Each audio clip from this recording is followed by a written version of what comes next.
Rio de Janeiro, abril de 1976. Um banqueiro oferece um jantar para a estilista de moda Zuzu Angel. Oh, finalmente chegou quem faltava. Ah, desculpe o atraso, gente. É que eu tava dando uma entrevista. Tava com vestido longo preto, de alcinha de strass. Tava chiquérrima, muito bem maquiada, bem penteada. Zuzu? Não, eu não quero não, obrigada. Ela estava muito engraçada, contando que todas as costureiras estavam virando testemunha de Jeová. E que ela achava que elas estavam tão alegres e felizes que ela estava pronta a se converter. Até eu tô pensando em me converter. Não, faça isso. Não, mas eu acho que não ia dar certo. Não. Abstinência sexual, tudo bem. Eu até aceito. Não aceito agora. Eu nunca vou conseguir ficar sem ir ao cinema. Me diverti muito. Por volta de meia-noite, Zuzu Angel é deixada por um amigo em frente à sua loja. Não quer que eu te deixe em casa, não? Não, imagina. Nada, eu tô com o meu carro aqui, eu vou dirigindo. Tá bom. Até amanhã. Então. Um beijão, meu querido. Tchau, vai. Tchau, vai com Deus.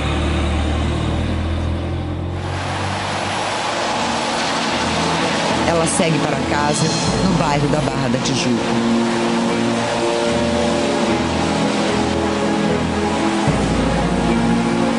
Minutos depois, Zuzu sofre um acidente.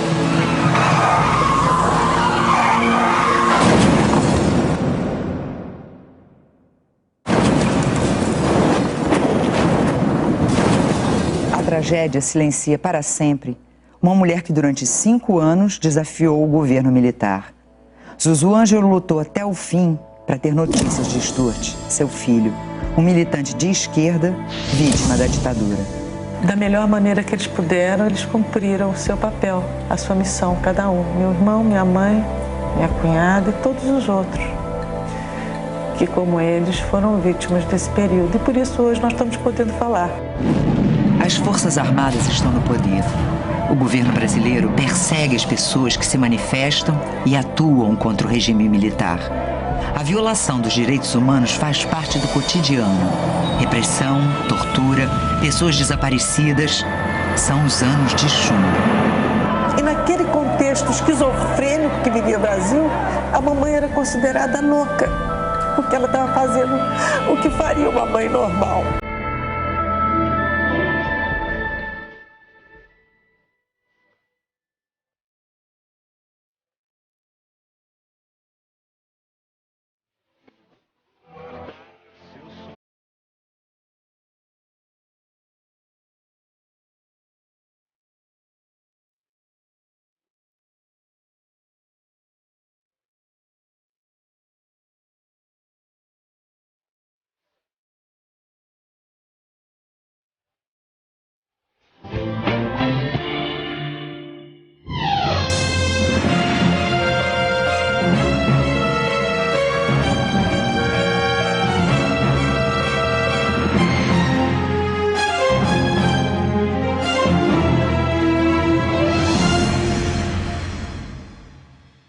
O Linha Direta Justiça continua a série jornalística sobre os casos que marcaram o país.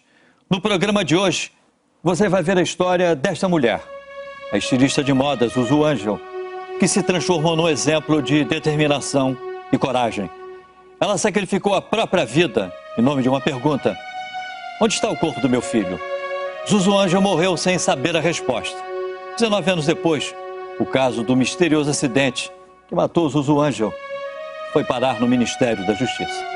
E a gente ficou muitos anos nessa busca, nessa procura, nesse desespero, querendo localizar, saber do Stuart e ao mesmo tempo não querendo saber. Porque a gente sempre intuía que a notícia podia ser a pior notícia. Zuzu Angel nasceu com o nome de Zuleika de Souza Neto. Aos 22 anos, ela se casa com o americano Norman Angel Jones. O casal vai morar no Rio de Janeiro e tem 3 filhos. Entre eles está o primogênito Stuart Angel. E nessa época meu pai, eventualmente, quando ele viajava, trazia uns tecidos de presente para ela que ela achava muito feios. ela enfeitava eles com galões, com botões, com cortes, e ficaram saias lindas, muito bonitas. Em 1960, Zuleika adotou um novo nome, Zuzu Angel. A confecção é um sucesso, mas o casamento com Norman termina.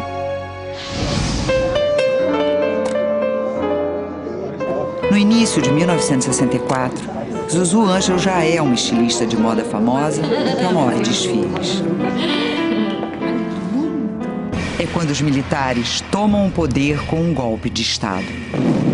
Tenho a impressão que os militares aí foram, digamos, agentes decisivos, agentes de um movimento que englobou também a sociedade civil. Havia o propósito de lutar contra a corrupção, o que é um objetivo louvável e permanente. E havia também um desejo de livrar o país do que era visto como uma ameaça comunista, o que se perdeu na história, tanto dentro quanto fora do Brasil. Não acredito que o governo militar tenha alcançado a totalidade dos seus objetivos. Porque foram superados pela história, porque foram incompletos no trabalho que tentaram fazer em termos de corrupção, em termos de luta contra a corrupção. Ao final dos dias de trabalho, Zuzu tem como companheiro um diário. Isso acontecendo no Brasil desde 1964. Eu, na minha santa ignorância, fazendo moda. Vestidinho com flor e passarinho, moda alegre, descontraída. Então ela passa da fase da costureira e depois ela também faz o pioneirismo de usar a arte como moda. A jornalista Mara Cavalheiro, editora de estilo, que mantinha uma coluna no jornal o Globo, considerada referência por leitores e profissionais de moda, morreu no mês passado. Semanas antes, ela deu um depoimento ao Linha Direta Justiça sobre a importância do trabalho de Zuzu Angel. Ela vendeu nas principais lojas americanas, Saks, Bergdorf Goodman, e tinha um prestígio grande. E com uma curiosidade, ela simplesmente não fazia uma roupa bonita, bem feita, mas seguindo os padrões, os parâmetros da roupa da costura francesa, ou americana, ou italiana. Ela fazia uma coisa brasileira, usando materiais brasileiros. Não, gente, mas aí, enquanto Zuzu é consagrada nas passarelas, o filho dela, Stuart Angel, quer mudar o rumo do país. Tudo bem, a gente se aproxima do proletariado. E vai lutar com o quê, Stuart? Eu entrei na faculdade em 67 e Stuart era uma das lideranças de esquerda na faculdade, né? Eu não estou falando da luta armada, eu estou falando da conscientização do operariado contra a ditadura. O Stuart está certo, Marcos. Primeiro é preciso conscientizar. Aí eu gostava da ponderação do Stuart. E bem que depois o Stuart virou um dos radicais, né? Oi, mãe. Tudo bem? Eu não entendo. Um dia maravilhoso lá fora, vocês aqui entulhados dentro desse quarto. Por que não vão à praia em vez de ficar aí jogando conversa fora? Conheci a Zuzu da casa dela, né? Mas ela ficava tratando a gente muito mal. Quando a gente fazia um movimento estudantil, que a gente ia lá se reunir e tal, ela ficava irritadinha. Olha, mãezinha, por favor. Soninha, vê se você consegue levar o seu namorado pra tomar um pouquinho de sol. Ô mãe, será que você pode deixar a gente estudar, por favor? A gente brigava por um mundo melhor, por um mundo em que as pessoas se amassem, que as pessoas pudessem comer, beber, brincar, rir, fazer e curtir arte. Estudar, sei. Onde é que vocês pensam que vão chegar, hein? Desisto. Stuart, assim, a lembrança que eu tenho dele, assim, é um lord inglês, né? Assim, muito bonito, extremamente tímido, né? Muito apaixonado pela Sônia. Eles eram um casal muito dentro deles mesmo, entendeu? Não participavam tanto, eu acho, desse lado mais esfuziante, mais contestatório dos anos 60. O filho de Zuzu, Stuart Angel, se envolveu cada vez mais com a militância política. Em 1968, ele e a namorada Sônia Moraes já faziam parte de uma organização clandestina. O objetivo da organização era derrubar o governo militar e implantar um novo regime no país, o socialismo. Nesta época, Zuzu Angel é apresentada a várias estrelas de cinema de Hollywood. O contato permite que as roupas dela sejam exportadas para os Estados Unidos. A Joan Crawford, quando veio ao Brasil, se encantou com a mamãe e ficaram muito amigas.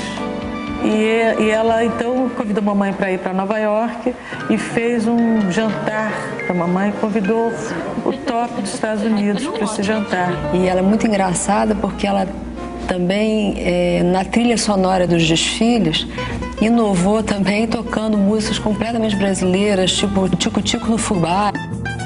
Minha inspiração é o Brasil, a minha inspiração é a nossa natureza e eu procuro fazer moda para lá e uma moda que sirva também às mulheres brasileiras que gostam de vestir o que é bonito. Stuart, o filho de Zuzu, se casa com Sônia numa cerimônia simples na casa dos pais dela. Em geral, nós não nos casávamos, tínhamos um discurso contra o casamento e tal, mas o Stuart e Sônia sempre foram um casal muito mais compenetrado, digamos assim. O casamento dele talvez tenha sido uma das últimas vezes em que vi meu irmão, porque ele se afastou para não envolver a sua família. Ele teve esse cuidado. 2 meses depois do casamento, é decretado o ato institucional número 5. O AI-5 fecha o Congresso Nacional e proíbe qualquer manifestação contra o governo. A repressão provoca um aumento dos casos de tortura no país. Stuart e Sônia ficam com medo de serem presos e entram na clandestinidade. É muito difícil você manter um lar, entendeu? Quando você é revolucionário. Então, você tem uma vida de revolucionário profissional, que era a nossa. O casamento ia durar pouco. Não por culpa dos dois, mas da política. Com aquela loucura da Sônia de sair pra rua distribuindo os tais panfletos, ela acabou presa. E o Stuart não teve outro jeito. Teve que entrar na clandestinidade. Pior coisa que podia me acontecer. E foi um período que quase todos os nossos amigos ou foram presos, ou foram mortos, ou se exilaram. Vou levar comigo. Vou levar comigo para sentir você sempre perto.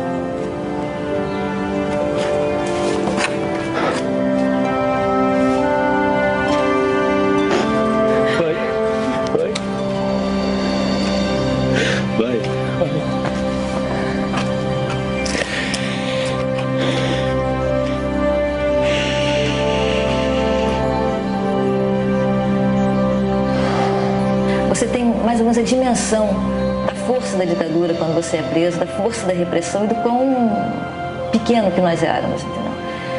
Eu acho que a Sônia viveu isso e ela, quando saiu da cadeia, ela quis ir para o exterior. Mesmo sem aprovar a militância política do filho, Zuzu Ângel resolveu se aproximar da primeira-dama, dona Yolanda Costa e Silva, mulher do general Costa e Silva, então presidente da República. Ela queria tentar proteger o filho. Ela talvez acreditasse que ela, tendo uma amizade no meio militar, ela poderia preservar o filho dela, como muitos filhos foram preservados. Para derrubar o governo militar, Stuart adere à luta armada e começa a treinar tiro. A primeira ação, a gente nunca esquece, foi num banco, que na verdade não foi num banco, foi no restaurante Castelinho. A nossa causa é a causa de vocês. Stuart vê nos assaltos um objetivo nobre. O dinheiro vai para a luta contra a ditadura. Em 1970, durante um assalto a banco, Stuart foi baleado. Socorrido pelos amigos, ele conseguiu escapar do cerco da polícia e foi operado. Na época, Zuzu sofria muito. Ela quase não via mais o filho. Um dia eu levei o maior susto quando me avisaram que ele estava praticamente paralítico, com problemas na espinha.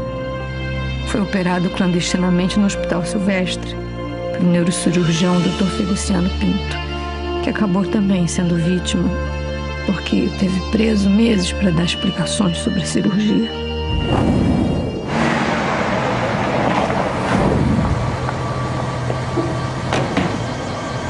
Stuart se recupera e volta a agir. Eu não vou falar nada, mas eu vou dizer nada! Segundo testemunhas, Stuart é levado para o Centro de Informações de Segurança da Aeronáutica, o CISA, na base aérea do Galeão. Os militares querem saber onde estão os companheiros de Stuart para prendê-los. Pois então, agora tu vai falar! Vai falar! Fala! Fala! Numa das celas, o poeta Alex Polari, companheiro de Stuart na luta armada, está preso. Apesar de debilitado pela tortura, ele consegue testemunhar tudo. Pois então agora tu vai falar! Fala! Alex Polari vive hoje no Acre. Procurado, ele disse que prefere não voltar a falar sobre assunto tão doloroso. Mas num documentário realizado em 1986, Alex deu este depoimento. Que a câmara de tortura, inclusive, ela era hermeticamente fechada e pouca gente ouvia quando acontecia algum tipo de sessão lá dentro. Mas essa era no pátio, quer dizer, embaixo da minha janela. Vi mais ou menos a cena que eles estavam torturando o Stuart, inclusive arrastando ele com a viatura no pátio e fazendo, como é que se diz, ele ingerir gases tóxicos, né, assim,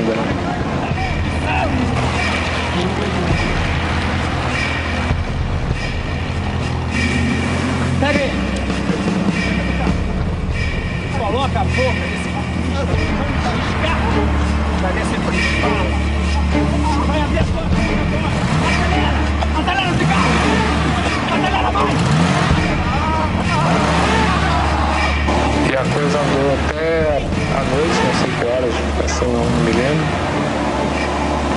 E na parte já assim da madrugada, quer dizer, eu me lembro que eu ouvi assim numa cela que eu acho que era inclusive contigo, a minha mesmo, gritos que eu reconhecia como sendo a voz do Stuart, né? Dizendo que ele ia morrer, né? E pedindo água. Durante um tempo, Alex ainda ouve a tosse de Stuart.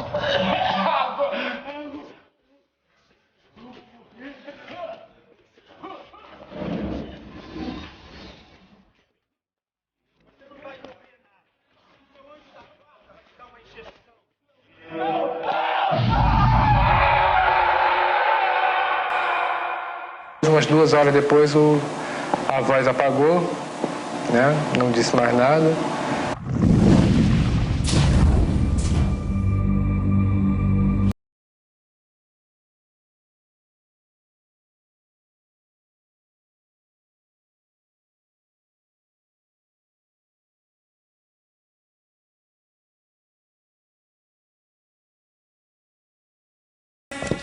Vai virar comida de peixe na restinga.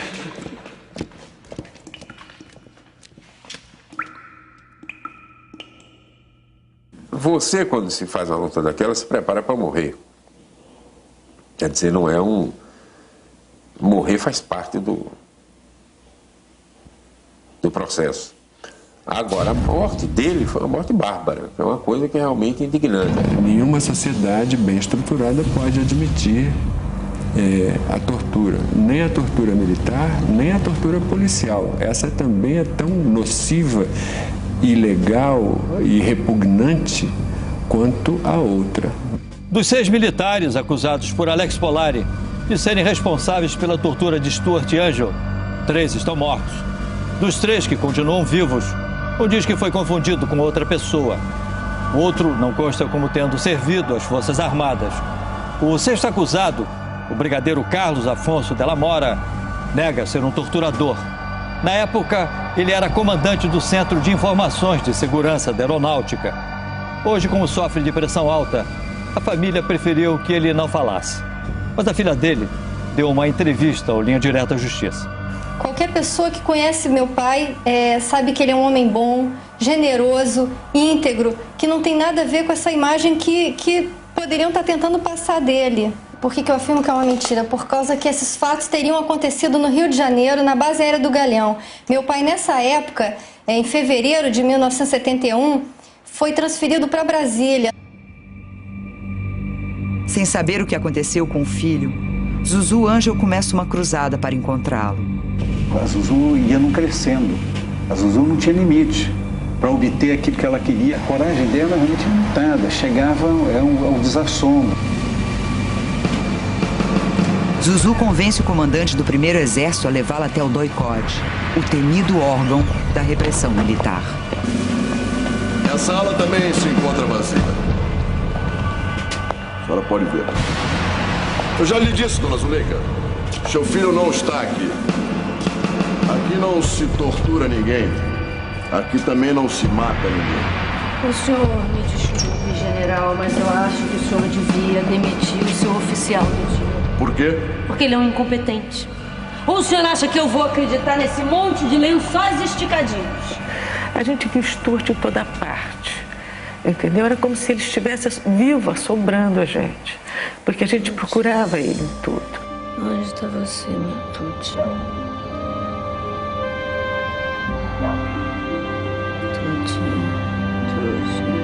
Mamãe, de noite, dormindo, ela murmurava: Tuti, Tuti, onde está você, meu Tuti? A noite inteira. Em setembro de 1971, Zuzu Angel faz um desfile na casa do cônsul brasileiro em Nova York. Ela usa um vestido preto em sinal de luto pelo desaparecimento do filho. Eu me lembro dela muito orgulhosa, dizendo assim: o primeiro desfile político do mundo, nunca houve um desfile político, porque ela transformou aquilo realmente numa denúncia da ditadura. No dia seguinte, os jornais falaram do meu desfile, destacando aquilo que eu mais queria. Contaram o caso do meu filho. Descreveram a roupa de mais impacto em que substituí pássaros, borboletas e flores, que sempre foram minha característica já conhecida das americanas, por símbolos guerreiros. Em 1973, Zuzu Angel ficou sabendo que Sônia, a mulher do filho, tinha voltado ao Brasil e que havia sido presa em São Paulo. 7 meses depois, o segundo exército informa: Sônia Maria Moraes Angel foi morta em combate. Os amigos dela garantem: Sônia morreu sob tortura. Zuzu continuou a busca pelo filho e ficou sabendo que Stuart não estava em nenhuma das unidades das Forças Armadas. Mesmo 4 anos depois do desaparecimento dele, Zuzu se negava a acreditar na morte do filho. Foi somente em maio de 1975 que ela recebeu uma carta escrita por Alex Polari, que continuava preso. Polari contava em detalhes a sessão de tortura sofrida por Stuart 4 anos antes e testemunhada por ele. A carta chegou às mãos de Zuzu na véspera do Dia das Mães. Era uma carta terrível.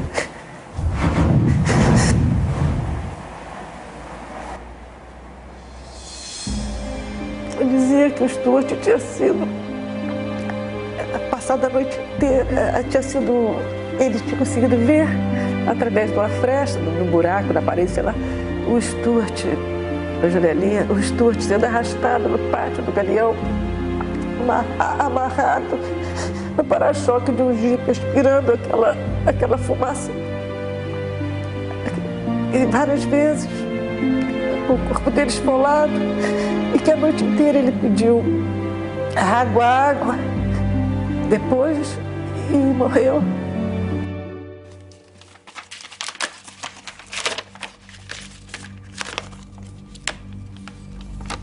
Vem por meio desta reafirmar e confirmar que diz respeito ao destino de Stuart Edgar Angel Jones. Stuart, quando caiu, portava uma calça verde garrafa, camisa clara e um casaco bege. Foi colocado no porta-malas de uma Opala. Onde você está agora, meu filho? Junto a um sem número de torturadores, oficiais e soldados. Stuart, já com a pele semi-esfolada, arrastado de um lado para o outro. No pátio, amarrado a uma viatura, e de quando em quando obrigado com a boca quase colada a uma descarga aberta. Ai, meu amor! Meu filho, como você sofreu! Eu vou morrer! Eu tô ficando louco! A tosse aumentou. As frases se tornaram ininteligíveis e depois cessaram por completo. E retiraram de lá Stuart inerte, certamente já morto. E Stuart diz pra mim que isso não é verdade. Aparece pra mim! Tuti! Por que, meu Deus? Por quê?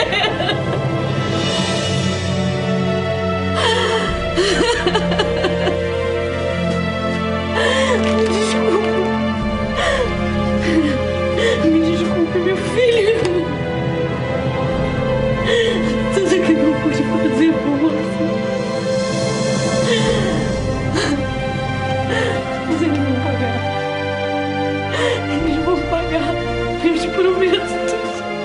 Eu te prometo. Todas as mães têm essa impressão de que quando tocam no filho, quando o filho morre, é como se arrancasse um pedaço do corpo da gente. Zuzu Angel passa a denunciar os militares como os assassinos do filho Stuart. As forças da repressão passam a seguir os passos dela, como provam estes documentos do Centro de Informações do Exército. Mas o que é isso? Você tá pensando que vai me assustar, é? Olha aqui, a coisa mais importante que eu tinha na minha vida, eu já perdi, que foi meu filho. Calma, Zuzu, calma. Vamos embora, vamos. Deixa eu não tenho medo de você. Está embora. Eu ia fazer pronunciamento político em fila de banco, em todo lugar. Ela não tinha... Em festa, ela era mal vista já. Paravam de convidá-la já, porque ela não tinha rédeas.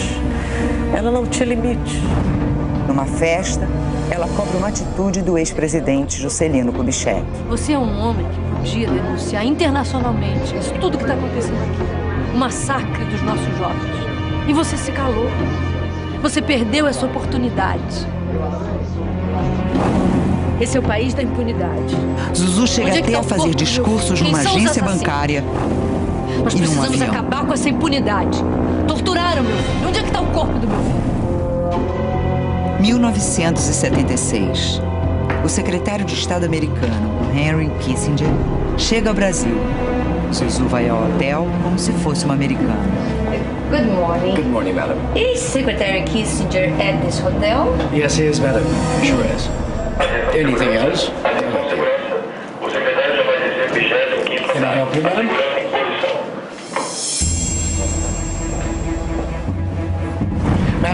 Madam, please, you can get in there. Por favor, siga aquela senhora. Siga ela, por gentileza. O episódio do Kissinger aqui é um episódio típico, né? E não só de coragem, né? De destemor, aquele destemor como ela vai direto para o elevador, sobe e vai ao 25º andar. Deu a sorte, na hora que ela estava chegando, que estava saindo da suíte dele, tanto que os seguranças, sabe, não tiveram tempo nem de impedir, e era um gesto translocado, né, da Zuzu, e que acabou dando certo. Mr. Kissinger, please, I need to talk to you. Yes, baby, what do you want? This is a file about the death of my son that occurred inside the Brazilian government's official building. His father is an American citizen.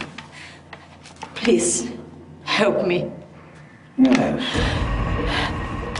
Eu acho que isso precipitou muito a morte dela, porque ligavam para a casa dela, ligavam de madrugada e diziam, não, nós vamos fazer isso, vamos te matar. E ela dizia, vem aqui, seu covarde, por telefone, vem aqui pessoalmente. Ela fazia isso.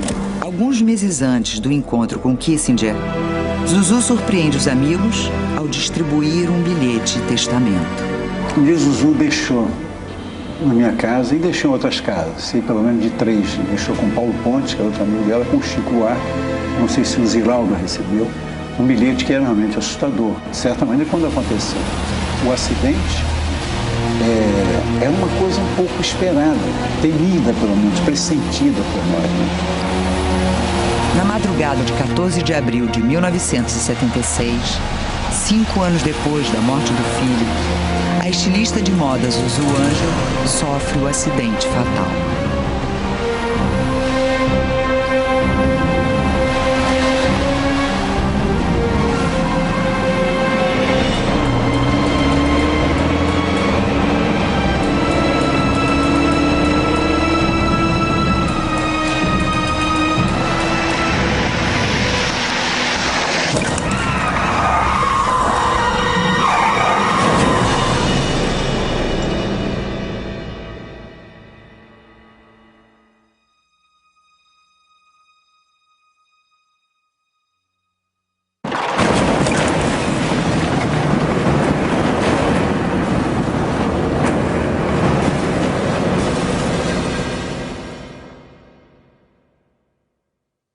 Você tem alguma dúvida de que sua mãe foi assassinada? Não tenho. Não tenho. Infelizmente, Larissa. Eu gostaria tanto de continuar vivendo nessa dúvida, mas eu não tenho. A certeza dos parentes de Zuzu Angel de que ela tinha sido assassinada encontrou respaldo na polícia. O inquérito policial da época atestou que a estilista morreu no acidente. Zuzu teria dormido ao volante, estava bêbada ou sofreu um mal súbito. Uma conclusão que causou polêmica. Nesta versão, Zuzu vem pela pista da esquerda. Privada de seus reflexos, ela bate no meio-fio, perde o controle do carro e capota.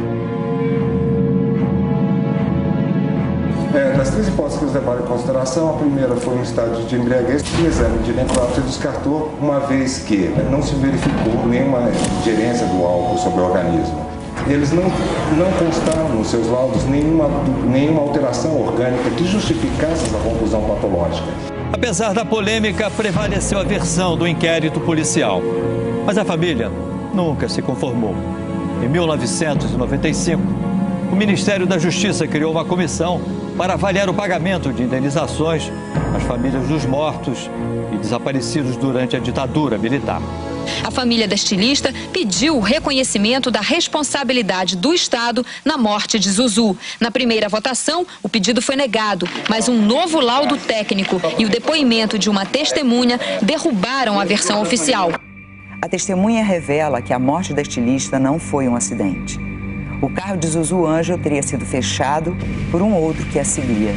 O carro da Zuzu Angel, ele veio e um outro carro abalroa esse carro e aqui, mais ou menos nesse sítio, ele joga o carro da Zuzu Angel aqui embaixo. O que espantou foi que quando chegamos aqui nesse local, com o carro-manguia já tombado lá embaixo, menos de 5 minutos, talvez 3 minutos, já existia um aparato enorme de automóveis e policiais cercando o automóvel. Mas o que foi um dado decisivo foi a perícia técnica, que era impossível qualquer versão no sentido de que ela tenha adormecido, porque se assim fosse, a localização do carro ou o local, a balaustrada onde o carro teria batido seria completamente diferente, completamente diverso. Se houve uma tentativa deliberada de provocar um acidente que levou à morte da Zuzu Angel, isto é absolutamente condenável, imperdoável. Dos 7 membros da comissão, 3 votaram contra a versão de que o acidente sofrido por Zuzu Angel foi provocado pelas forças da repressão. Ouça a justificativa de um dos integrantes que defendeu esse voto. A prova fundamental que restou, afastadas as demais pelo que eu disse, seria a de que havia um certo número de carros de polícia que chegaram rapidamente. Isso é um indício extremamente fraco. Em memória de Zuzu Angel, o túnel que ela cruzou antes de morrer ganhou o nome dela em abril de 1998. Um mês antes, o governo do Brasil já tinha reconhecido que Zuleika Angel Jones, a Zuzu Angel, foi uma vítima da ditadura militar. Hoje nós temos forças armadas que estão inteiramente integradas com o governo, com a democracia, com o seu lugar na democracia. Houve uma mudança radical. Não só houve uma mudança ideológica no seio das Forças Armadas, como houve uma mudança no próprio país. Eu lhes dizia que o que aconteceu em 64 não pode acontecer mais. As Forças Armadas hoje têm suficiente maturidade para não se deixar envolver em esquemas político-partidários. Nós estamos absolutamente livres desse risco. A mãe Coragem morreu sem saber o que fizeram com o corpo do filho Stuart Angel, que até hoje, 32 anos depois do desaparecimento, nunca foi encontrado. Zuzu foi homenageada por Chico Buarque e Miltinho, do grupo MPB4, com uma canção inesquecível. Aí ele contou para mim que tinha pensado em exatamente fazer uma homenagem a Zuzu Angel, porque ela tinha morrido uns 3 anos antes desse momento em que ele... 3 ou 2 anos antes, e fiquei maravilhado com o resultado, né? É um poema lindo e uma homenagem muito, muito bonita.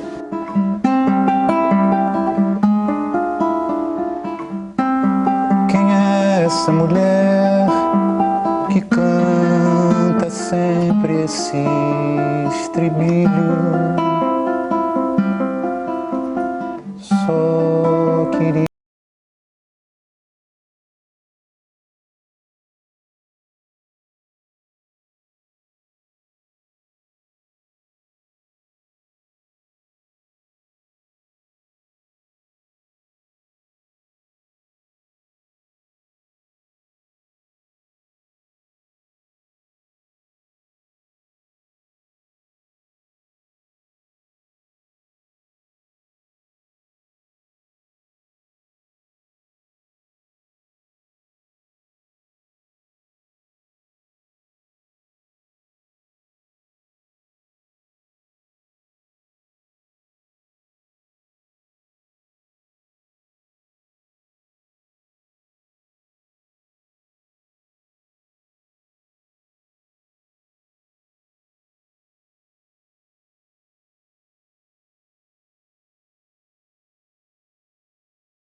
Saber se o meu filho está mesmo morto, recebeu seu corpo.